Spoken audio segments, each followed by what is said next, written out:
Welcome to week 3 of the MSSL, where things were going to start getting pretty wild for a few teams. Starting off by taking a look at the League Updates tab of the Discord server, which you can join by clicking the link in the description to stay updated for the future of the league, we were able to open up what week 3 might have in store from the ending of week 2. As we were informed on the last episode of the recap series, and on your screen at this moment, these were the standings ending off of week 2. During the few days after the last game, some teams wanted to make some quick adjustments to their rosters. One team who was looking to cause a lot of trade damage was the Ziggy Monarchs, who had just promoted their coach to be head of the important decisions for the team, Kaya, who keep note of because she's going to be a problem next season. Starting the free agent section, the Monarchs with their coaching staff would sign Light Blue Yoshi and Yellow Shy Guy for some potential trade depth in which they would accomplish by pushing 2 trades just immediately after. The Monarchs would complete a trade deal with the Baz Spitballs, where the Monarchs would send Yellow Shy Guy and Koopa the Quick for Green Shy Guy and Red Koopa.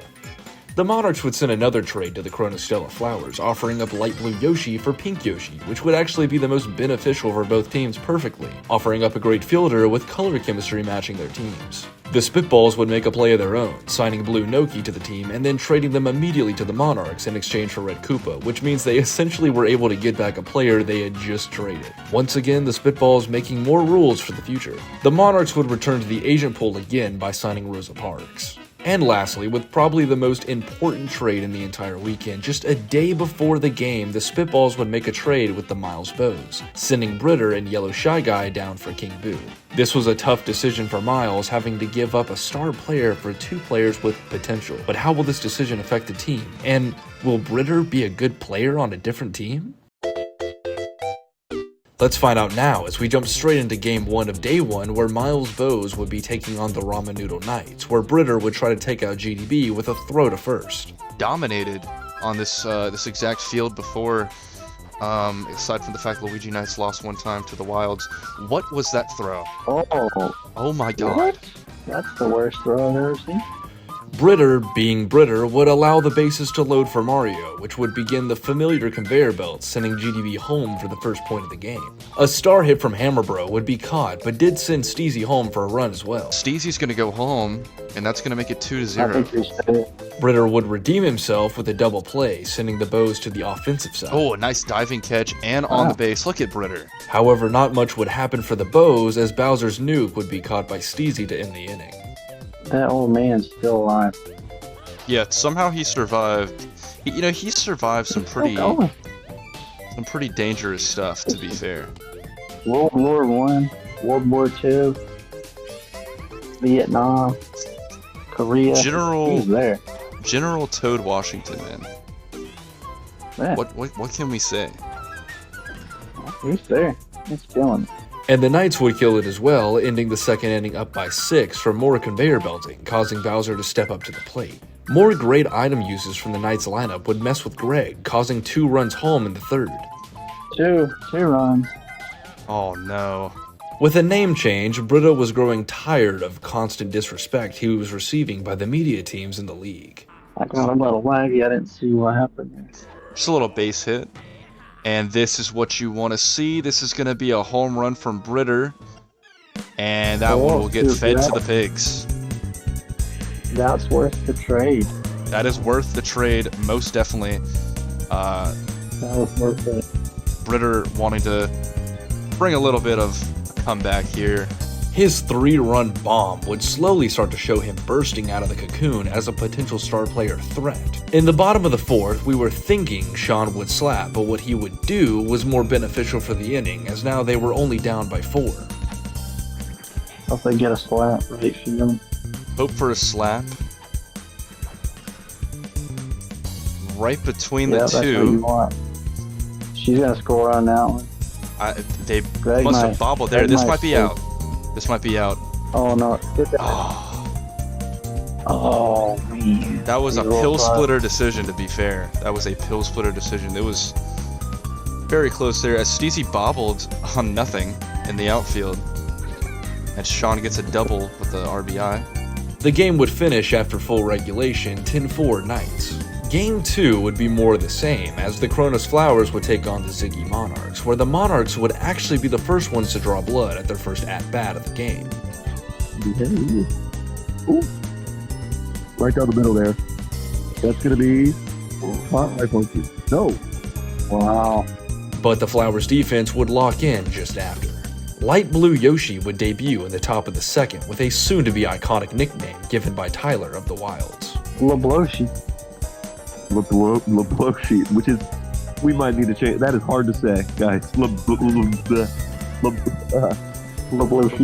Lebloshi single. Labubu. Lebloshi James would load the bases now for Dixie Kong in what was expected to be the first double play of the game. Yoshi kind of does resemble a Labubu in a way. We got bases loaded for Dixie Kong. Wow. Here we go. Oh, the short field. Red. Oh, man. Wow. Right to the water. The short stadium. Yeah. Right into the water. Someone correct me if I'm wrong, as I apologize for my laziness, but I do believe that this mirrors Diddy Kong's Grand Slam in the first ever Monkeys game that they had back in Week 1. Tiny Kong would also follow the family tradition by sending a 2-run bomb into the deep blue sea. That's it. That is Another another home run. Man. Look at the try. Zoe would send a nice slap down the right side, sending Beef Boss home with an intense close play. Like this team's actually kind of crazy. Wow, yeah, that's great thinking forward, thinking towards the future. Buddy throw. Oh no, buddy. Oh. Lebloshi would show great defensive hustle as well, closing off the bottom of the second with a recovering out. Funky Kong would join the Kong party as well, getting in what I believe is his first home run off the right side of the boat, raising the tides for the captain as she would ride the wave to a solo home run on her own yacht, which would mercy the Monarchs at the end of just 3 innings. For the third game, we would see another total massacre as the Tyler Likes Wilds would look to dismantle the Itch Monkeys. However, the Yellow Brick Toad, being aware of this, would have bases loaded and send MJ home, inspiring their continued game plan of a conveyor belt. A double play, however, would stop them at 2 in the first, as now the Wilds were prepared to deal damage. And that they would, with Toad in his groovy new jacket, as he would send 2 runners home, tying the game. Mayor candidate Monty Mole would also gain an RBI. Bases loaded for Roshi would send a message to the Monkeys that the Wilds too can whip the belt, as the trend would follow all the way to 7 points before the Diddy Bloods could finally stop them, with Diddy himself on the plate.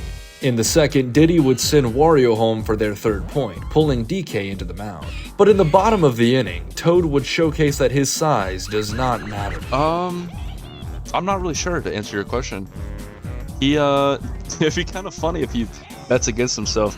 Samantha Jones says DK's going in debt from betting on matches, so it might be against. Is that a Toad home run? Wow. Oh my god. Wow. That little mushroom freak. Dude, it's the jacket. It's the jacket luck, dude. It's gotta be the jacket. Ever since he put that jacket on, he's been a new man. He really took a look at himself and he made that change. However, I'm just going to fast forward to the end of the game for the sake of time, as not much would really change with the Wilds discombobulating the Monkeys 10-3.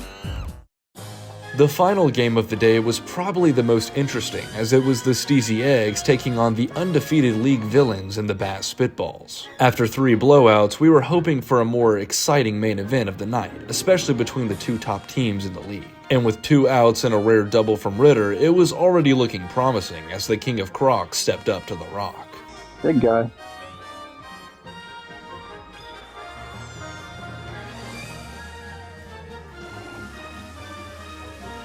Oh, the chemistry. They lost the chemistry. 2-run home run to right field. Right fielder got hit with the, what do you call that, sewer pipe. The what do you call it would put the Spitballs in an uncertain place, as they were starting to sweat bullets, especially with a shell to your center fielder, which would tire the new starting pitcher, King Boo. King K. Rool would start as a pitcher for the Eggs, as it was obvious from the recent trades, games, and signings that Goombo just wasn't going to make the cut. Whilst the Eggs fans were very sad about this, their vengeance would be shown, as Bowser Jr. would gain a triple and run home from an RBI to wedge a dagger into the Eggs. Blitter up to the bat looked promising, as the Spitballs were starting to feel somewhat confident. Big hitter here. Hopefully get one out of here. However, baby Luigi had other intentions. With both pitchers getting tired in just the second inning, there had to be a change in plans, with Bowser Jr. coming out to the mound. The Eggs would try to bang balls over the fence, but three Koopas were really starting to show their strengths, as someone in chat would nickname the trio the Iron Curtain, which really was not far off from the truth, as it was almost impossible to sneak a ball past him. The switch to Yoshi would come early, and with him not being a great pitcher, you could sense the sweat forming on the Eggheads. Following the third, Bowser Jr. would get almost a dinger of his own, but the duo of Baby Luigi and Hideous Creatures seemed to keep that side of the field in their hands. The top of the fourth would put BDB on the plate with a runner on first. Maybe he could beat the Iron Curtain. Eyeball, pretty decent hitter. And that he would, pushing the Eggs up by 3, but the Spitballs were right on their tails as the diving dynamic duo of critters fought back in the diamond. Both teams would have defensive destruction up until the 5th, where the creature would sneak a ball just past Blitter, sending Ritter home. The game would finally end in regulation 7-2, with the Eggs being the hero to the villain's story, ending the hot streak of the Spitballs. But I guarantee you, Baz would remember this.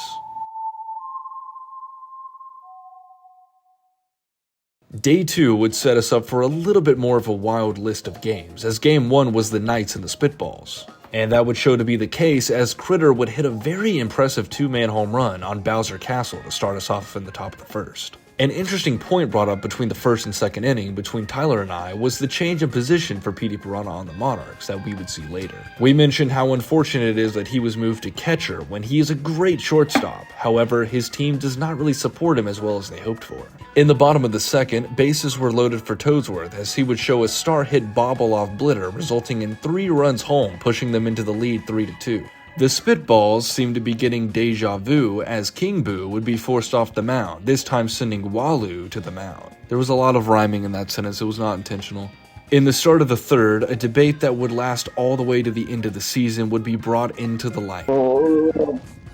Baz, the GM of the Spitballs, has made comments talking about that there is no luck in the game, that it is all computer generated, and while there is a lot to back that up, I actually have to disprove that right now because I ran 2 test matches between my team and another team who was also curious, and we ran a test match, and they chose a certain lineup and I chose a certain lineup to counter it, and they killed me 8-2, and then I killed them 10-4. So there's really not any kind of there definitely is a little bit of computer generation to it, but there is a luck system.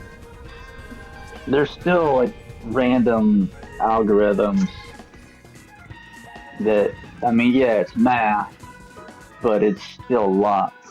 And a lot of it's going to come down to, you know, like the chemistry, getting people on bases, getting the items in the field. That's definitely going to be important.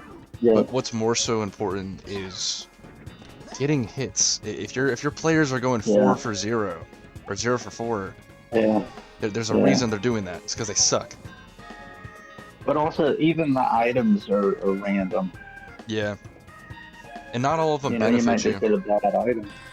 Yeah. To quickly shut this down so I never have to mention it again, Baz protested for variance, a computer-generated set of numbers explaining outcomes in the Sluggers games. And Tyler was protesting for luck, that things would just happen at random. The members in the Discord server argued over this a lot, until someone finally pointed out that variance is just a mathy way of saying luck. So essentially they were both arguing over nothing for the same thing. However, back to the game, Green Paratroopa would hit a ghost ball past the infield, sending Blitter home to tie the game. A strikeout on Critter in the top of the 5th would worry the Spitballs, but Boomerang Bro would cook up some trouble hitting an RBI for Rupa and beginning an almost cartoonish base run. Trying to steal home, it's not going to work. I think, did he steal second as well? He stole second. He's going to steal third. Oh, wow. He stole third and the guy went home. That's a play. That's pretty hard right there. He's stealing again. He's stealing home. Oh my god. This guy's stats are going crazy. And he's going to be... Wow.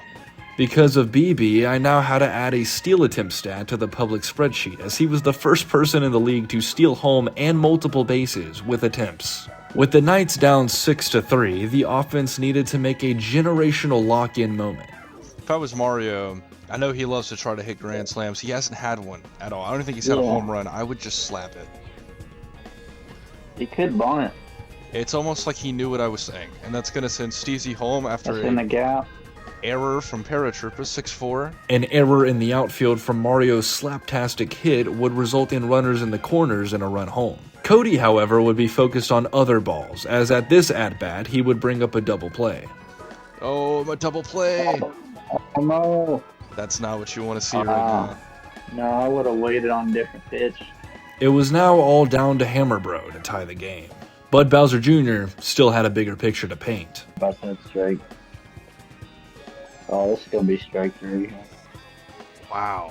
The bottom of the 6th would show the biggest change for the Knights, with General Toesworthington hitting a... I can't with that fucking name. The bottom of the 6th would show the biggest change for the Knights, with General Toesworthington hitting an RBI for the Lime Maverick to follow up the loaded bases. Steezy would look to bring some brain rot to the scoreboard. This could be a double play. Could be a double play. It could be a triple play. You know, I need to stop talking shit about Steezy. He's been doing great this inning, or this game. I think he's 3 for 3, and it is now...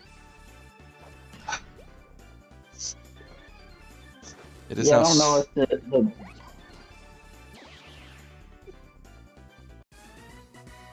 It is now 6-7. Don't wait on you.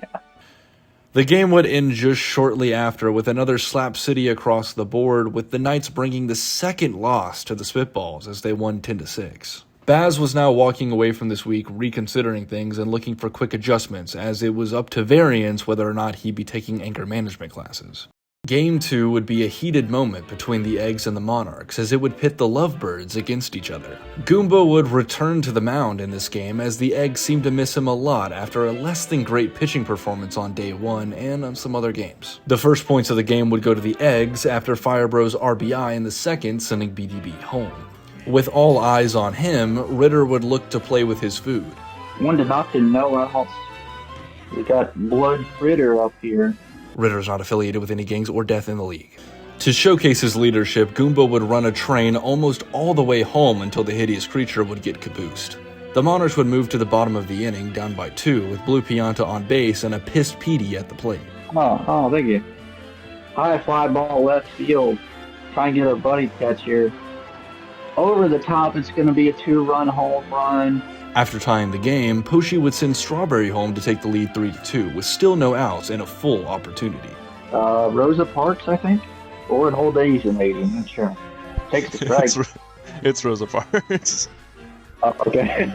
Some announcer confusion of who was at bat would not matter, as Ritter really showed his skills, this being the first week he switched to positions to shortstop from his normal second base. I just now realized at this point by reading the script that I think I talk about Ritter a lot, and look, I'm not trying to be a D1 Glazer, okay? I don't get to talk about my team a lot, and Ritter, you know, it's not really glazing if he's actually the number 1 player in the league, so don't get on my ass too much about that. Goomba, tired from frustration, would break a few sweats moving into the 3rd. A commenter informed us that because Goomba missed a few games, he was spending more time on the couch eating potato chips rather than staying in shape, which I guess seemed to be good enough for us. So yeah, it's canon that Goomba is a lazy piece of shit. Poshi and Rosa Parks would flip the Eggs sunny side down, robbing several home run attempts. You're going to try and get a double play here. Petey had a home run a couple innings ago. High fly ball left field. And Petey almost hit another, but he would have to settle with an RBI, extending their lead to the bottom of the 3rd. Goomba would retire for the night just after, which was concerning. The Eggs would look to train his stamina somehow in the future. Baby Daisy in the 5th would tie the game with an RBI and a run home. The Eggs would slap some more runners home, extending their possession 7-4, finally in the lead again. But just to fast forward the boring part, that's pretty much where the game would end, as the final score would be 8-5 Eggs. Game 3 would be a long and tough game for both the Flowers and the Monkeys, in what was probably the most realistic game of baseball yet, as the game would go all the way to the bottom of the last inning 0-0. However, instead of boring you with what I personally find interesting defensive plays, I will note it was all up to Funky Kong to either end the game or extend the tournament to extra innings. I feel like one of them has played here though. I think actually, yeah, didn't the Diddy Monkeys played here, and then they got cracked like 18-1, and that is okay. I'm sorry, I'll take it back. Oh, I'll take it back. Walk off home run. Home run. That's it. I'll take it back. Kong. No, it's Funky Kong. Is it King Kong? I don't know what it was. Walk off home run for the win. Wow, dude. Wow. And the final game of the week, where the Bows were seeking revenge after 2 brutal losses, they would be facing against the Wilds, where I'm actually going to drop us into the bottom of the 2nd inning as the score is 1-1 with Sean up to the plate. He was looking for the fans' vengeance as the Bows army was already upset. Abraham Lincoln would follow Sean's offensive plays into star bobbling a runner home and bases loaded for Britter, who would hit a star hit 2-run home in a beautiful RBI. Good job, Britter. But more morbid action would display for the Bows, as the inning would end 7-1, as the Wilds would be in need of a retaliation to fight back. However, with DK coming up short, it left the batting order with no one in place to save the day. As we now fast forward to bases loaded for Sean and runners in the corners, Sean Thrax was restless to feed one to the pigs. And they've just been pissed off. I feel like every team they've gone against, they've tried to show no mercy. Is that? No way. Sean hits a home run. The anti-fact dinger. Sean stays on guard as he feeds that one to the pigs. I was unable to get him off in this game. That is crazy. A walk-off home run. First one, or second one we've seen, but first one for a mercy. Holy crap. During the weekend after the games, the league would be turning towards the first Sluggers All-Star game, but of course, we can't end the week without more roster changes as the trade deadline was approaching, and that was approaching in literally 3 days. The Monarchs and the Wilds would make a surprise trade, with the Wilds receiving Green Shy Guy and sending Red Noki to the Monarchs. And the last trade was the first 3-way trade in the league, as the Monarchs would receive Toad from the Wilds with a surprising send-off, and the Wilds would receive Baby Mario from the Eggs, and the Eggs would receive Green Noki from the Monarchs. Before we can end this behemoth of a video, let's go over the weekly awards as quick as we can. In the Mushroom Conference, it was clearly 2 teams deserving of awards that week, as the Knights would take Player of the Week in Mario and Defensive Player of the Week in the Lime Maverick. The Flowers would also collect Pitcher of the Week in Daisy and Funky Kong for Offensive Player of the Week. And in the Banana Conference, it would be between the Eggs and the Spitballs, as the Eggs would grab Offensive Player of the Week in King K. Rool, and Ritter unsurprisingly gaining Player of the Week. Even though the Spitballs lost both games this week, there was not a lot of better performances in what was really honestly a meh week for the Bananas. The Spitballs would grab Pitcher of the Week for Bowser Jr. and Defensive for Koopa the Quick in 1/3 of the Iron Curtain. Okay, now that that's over, I would like to thank all of you who stuck through this video all the way to the end. This was a pain to edit. I really appreciate all the support on the channel, especially in the Discord server. Catching up to what is now an ended season is hard, but I do realize I could make these videos as a recap post-season. Well, regardless, I hope you guys enjoyed the longer styled video, and if you guys like this version of the weekly recaps rather than a 2-part, let me know. Anyways, I'm tired of yapping. Good night.